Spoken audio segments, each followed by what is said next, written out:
提前访美，拜登取消访问澳大利亚等国计划，解决债务危机恐怕只是其次，这重点就在于其他方面。各位好，欢迎来到康讯说。近日，美国总统拜登在访问完日本之后，突然宣布访问澳大利亚等国的计划取消。忽然宣布取消此次行程，迅速返回国内，这究竟是怎么一回事呢？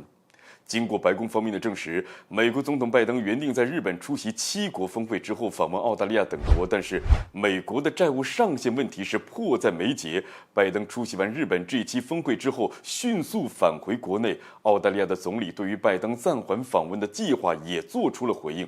拜登访问澳大利亚的时间会重新安排，也期待前往美国进行访问。那其次呢，早在拜登参加7国峰会之前，就已经提到过，由于国内的债务问题会耽误访问日本的行程。但是为了美国在亚太地区的利益，最终呢还是选择前往日本参与了7国峰会。由于国内债务上限谈判迫在眉睫，参加完日本的7国峰会之后，原本打算访问澳大利亚等国的拜登不得不停止了这次行程。他只能是厚着脸皮给澳大利亚总理阿尔巴尼斯亲自打电话解释。在电话当中提到自己因为各项原因推迟了对澳大利亚的访问。为了安抚对方，他对重要盟友澳大利亚总理访美做出了邀请。这言下之意就是，既然美方无法前往澳方商讨问题，那么澳方可以前来美国继续商讨吗？由于今年年初美国的债务危机达到了上限，31.4万亿美元，又创立了历史新高。而这一问题再不解决，就会出现美国债务违约等等风险，那导致美国信用度大打折扣。那值得一提的是，美国有媒体指出，美国的债务上限比曾经预期的提前了几年。今年年初美联储就已经多次加息，这也使得美国债务负担随之加重，利息成本上升。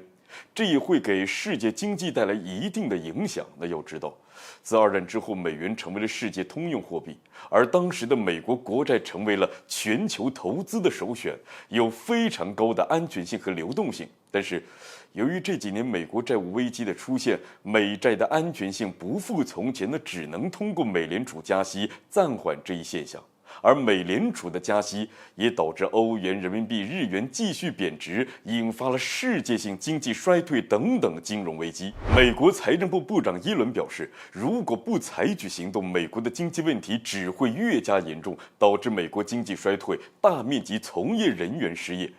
2008年的金融危机或将重新再现，那么美国股市市值缩水等等问题也可能出现。那么如今呢，